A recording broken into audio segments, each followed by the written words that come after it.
Hi everyone, I hope you are doing great. Today we will talk about syntax. But of course we will not discuss all of the syntax. We will choose a topic which is constituency tests to discuss and to explain and to know what the type of the constituents. But before we do that, let us give a hint about what is the syntax. Syntax is the arrangement of words and phrases to create well-formed sentences in a language, which means that syntax mainly focuses on the sentence structure.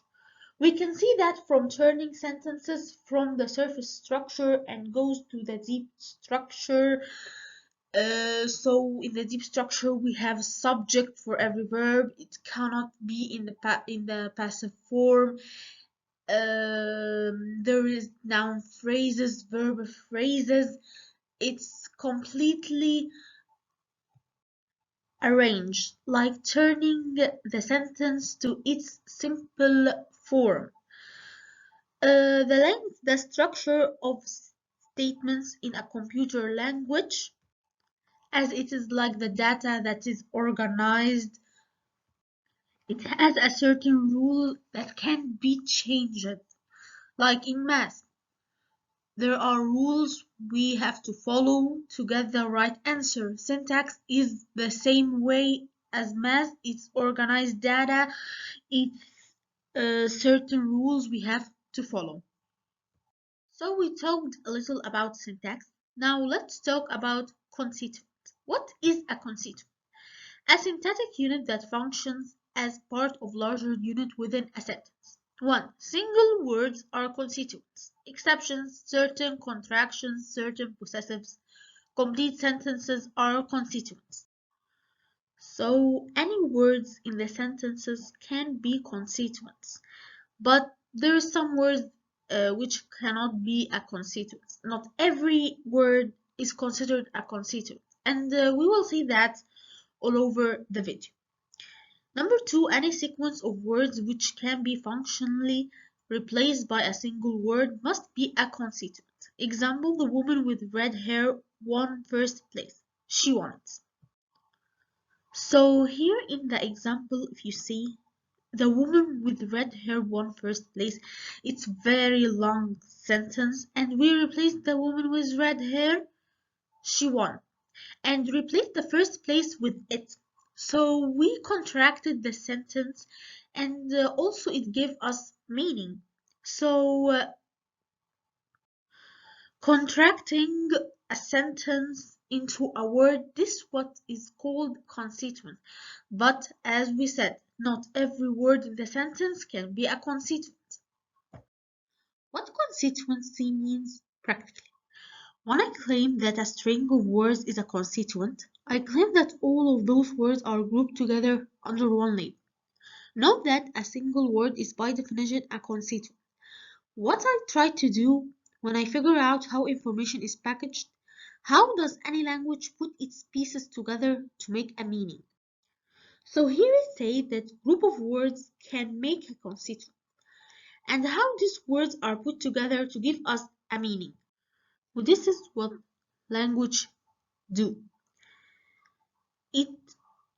We understand the meaning of the sentence by a group of words, and these words can make us understand the meaning. But a sentence of 5 words can have in a constituent can have it with the same meaning of a sentence of 3 words only, and it had the same meaning.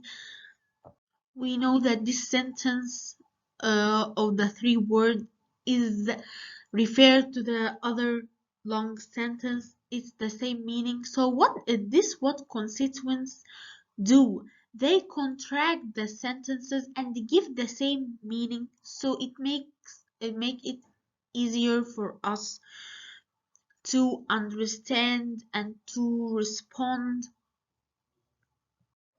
and make our lives easy. As in any given language want to know which words go with which words. This allows me to write the simplest possible rules. For instance, with our deep structure rule, I can capture the idea that the mailman slept and the happy mailman slept both involve a subject and verb. Identifying the mailman and the happy mailman as the same thing simplifies my understanding and representation of English language. I can reduce sentence to grammatical roles like subject verb or subject verb object by identifying that the term subject may involve something that consists of more than one word, like the happy mailman. As we said before, that the type structure makes for us the sentence simple. So, as the given example, I said the mailman slept and the happy mailman slept both involve a subject and a verb. Okay, but we can contract this sentence in three words like the happy mailman. It is contracted and it has given me the same meaning. We hear the constituents can be more than one word, but not a lot of words like the surface structure sentence. Actually, in this sentence is the happy mailman slept, and I don't have to say the mailman slept and the happy mailman slept. Okay, so I contracted it to one sentence only. So now let's talk about the constituency tests. Number one, substitution or replacement, and its function comes from its name. Is there replacing the string of words in questions or category you with thing you have replaced it with? Okay, so here you replace as a word with a word. You replace the woman with she. We have here an example. Jack stole the money, so I can replace Jack with who stole the money. Okay, who is replaced by Jack? One word, which is Jack, is replaced by other one word is who.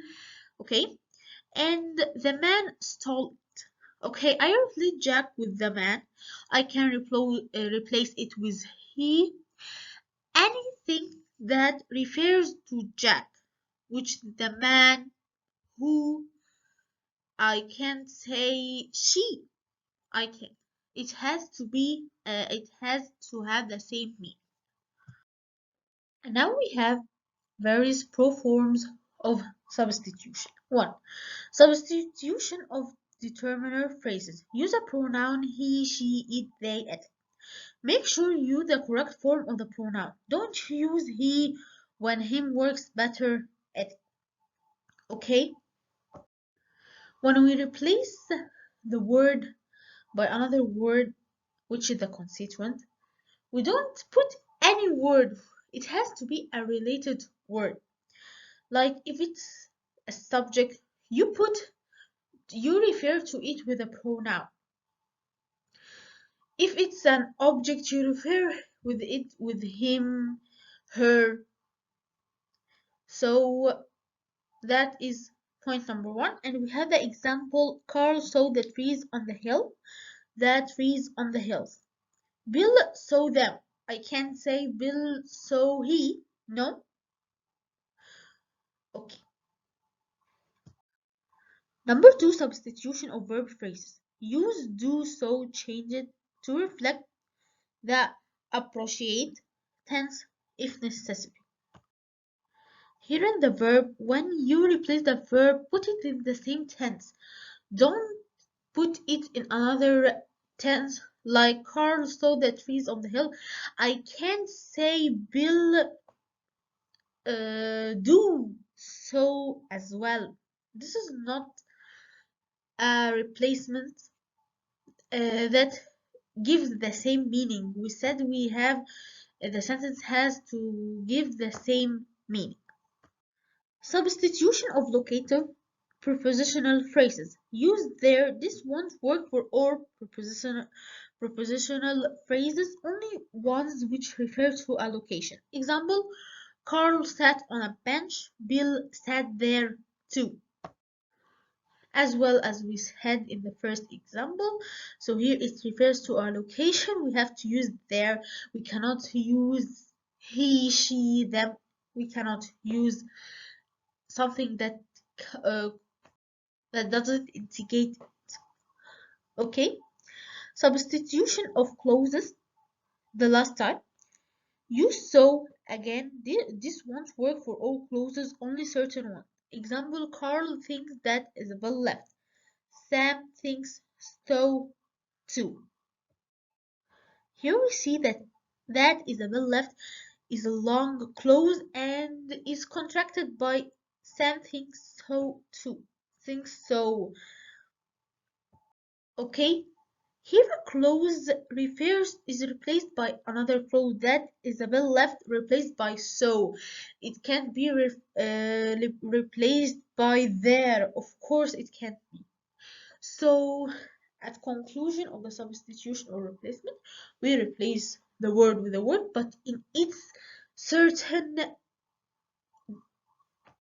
place in the sentence. Subject is subject, verb tense in the same verb tense, a clause with a clause. It can be replaced by any word. Stand-alone test. In this kind of test, a group string of words should be able to stand alone in response to a question. For the words to a constituent, they must make sense even if we remove some of the words like a noun phrase. Okay, it's just the answer to the question have to stand alone. That's it. So the example, John stays in a shop, in a stack, sorry, in a stack. John stays in a stack. Where does John stay? The answer will be in a stack. So in a stack can stand alone. When I answer where does John stay? In a stack. It's a complete answer. So yes, it can stand alone. But not every constituent can stand alone. So like where does John stay? Where okay, if I said John stay only, this is not a constituent, this is not an answer, so it can't stand alone. The fragment test. It's like the stand alone test. As when you apply this test, you are asking whether the string of words in a question can stand on its own. The best way to set this up to see whether the string of words can be response to a question or not. So this is like the stand alone. We see if it can stand alone. Can it be the response to my question or no? Like, Natalie cut the tomato with a knife. What did Natalie cut the tomato with a knife? Yes, it's a complete answer. It gave me information. I understand. I understand it. Beatrice will wash the dishes. What will Beatrice do to the dishes will wash? Did I understand anything? I didn't understand anything. If anyone answers you will wash. Yes, and I didn't understand. And of course, I can say will wash the dishes, as the dishes here is not a constituent. The constituent here is will wash, but here it will not considered a constituent as it can't be as it can't stand alone. It gives us no meaning, so that is not a constituent. Our third type is movement or displacement test. In this test, you are taking your original sentence and transforming it by moving things around, and we have some types that we have to know. Okay, you just move one part of the sentence if it's at the last of the sentence and put it in the middle of the sentence, in the first of the sentence. There is a lot of types of movement we will know together. First, it clifting. One has to introduce it is or it was, and then between a string of words. If the sentence is I like a red car, in clifting it will be it's a red car that I like. It's only you put it is before the sentence, and that's okay. The tired doctor slept. It is the tired doctor that slept. Okay. Here the movement, as we put it is at the beginning of the sentence, and the tired doctor became in the middle of the sentence. So this is it clefting. All clefting. The template for all clefting is like sentence A sentence was all, or that between brackets sentence B sentence. Examples. What does that mean? We will understand. The tired doctor slept. The tired doctor was all who slept. Okay, all clefting is all who slept, is all who did the action. Okay. So here, of course, there is a movement as who slept became at the end of the sentence. We added who. It was all who slept. Okay. Another example, we have Sarah named the baby meal. Named the baby meal. Okay. The baby meal became in the first. What was all Sarah did? Like the action is all what Sarah did. Sarah is the one who named the baby. The tired doctor was all who slept. The action what they are fully responsible of. The last type of clifting is pseudo clifting. Okay, the template for pseudo clifting is a sentence. A sentence is who, sentence B sentence. Let's take an example. Jana wants to look at your note after class. What Jane wants to look at after class is your notes. It's not a question here, it's giving information. What Jane wants to look at after class is your notes. By the way, it can be any form of question. What, who, did, where Jane wants to go is the park. Okay, so here there is movement of Jane, and also your notes became at the end of the sentence. Topicalization. This is in some ways the easiest movement test because all you are doing is potentially rearranging the sentence. You are not adding any new words in. Okay, you just move the last of the sentence at the beginning and the opposite. For example, I like Gita, but not Tyler.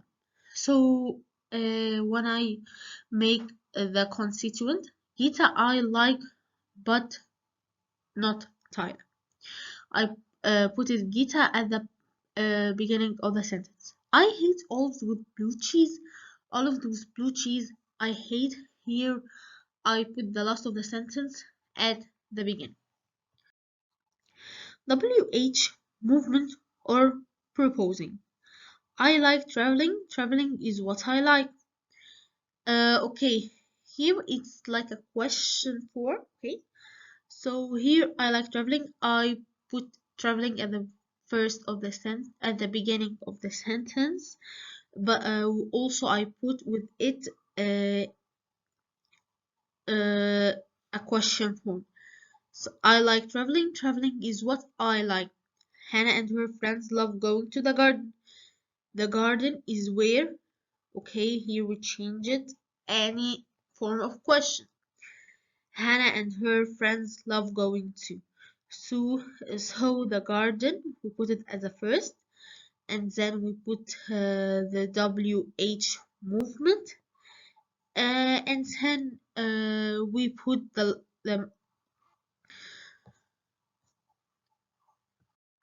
rest of the sentence. Passive, which is about putting the object in the position of the subject. In passive, one has to take an object and put it in the subject position, and then make sure that the verb is in the past participle tense. Once that is done, one has to introduce a suitable auxiliary. If the sentence was in the past tense and in singular form, the auxiliary to be used will be was.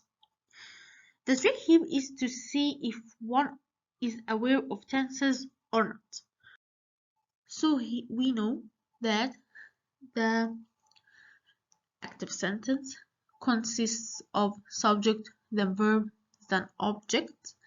But in passive, the object becomes at the beginning of the sentence, then verb, but it's verb to be plus past participle, and here it's the trick that we have past participle and verb to be a plus past participle, and we have to be aware of it. So in the passive, it comes object, verb to be, past participle, and then we can put the subject if we want. In this example, the boy kicks the ball. So in the passive, the sentence will be the ball is kicked by the boy. We put the object at the beginning of the sentence. This was the last type of movement. So as we said, movement, we don't change words inside the sentence. It's the same sentence. We are moving part at the end to the first, moving part or at the first to the end. That is movement. Fourth, question 4. Just making a question on a certain part of the sentence. It's just making a question. Who stole the money? The man. What did the man do? Stole the money. What did he steal? The money. We are just making sure that we have the answer, and we make to it the question asking about the man or the stolen money or uh, the action itself. Coordination or conjunction test, and this is the last test with us, is putting extra word or verb to the sentence. Coordination and nor, okay? So here we add to the sentence.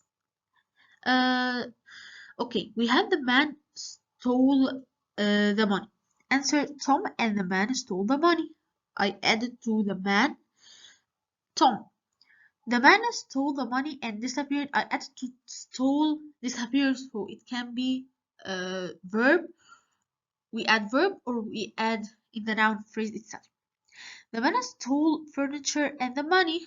Here in the object, we add. So the coordination or conjunction test is just adding more information to the sentence so we can understand. That was the last test with us. Here we will have an exercise, one sentence, and it can have more than one constituent. Okay, so now the sentence is the old woman bought a large snake from Brazil. The old woman is one constituent, first constituent. A large snake is another constituent. Okay, from Brazil is third constituent. So now let us see the tests of the first constituent. As we said, the first constituent is the old woman. So we have she bought a large snake from Brazil. Substitution. We replaced the old woman, which is the subject, with a pronoun. It is the old woman bought a large snake from Brazil. Here it's clifting movement. We put it is at the beginning of the sentence. I and the old woman bought a large snake from Brazil. Coordination. Okay, here I added more information. I added myself to the sentence with her. Now let's move to the second constituent, which is a large snake. So a large snake, the old woman bought from Brazil. Topicalization. A large snake was in the middle of the sentence and I got it. I moved it to the beginning of the sentence. What did the old woman bought from Brazil? Question 4. Okay, a large snake. This is an answer, so it's question 4. The old woman bought it. Substitution of the object, and we replaced it with it. Then the third constituent from Brazil. The old woman bought a large snake from Brazil and Bolivia. Coordination. Okay, I added one more country. Where did the woman buy a large snake? Here we use the fragment or stand alone as from Brazil. If I answer was from Brazil, yes, it is fully answer. Sorry, it's a full answer. I understand it. I don't have to put more information. Okay. From Brazil is where the old woman bought a large snake. This is a white. Sorry, this is a WH.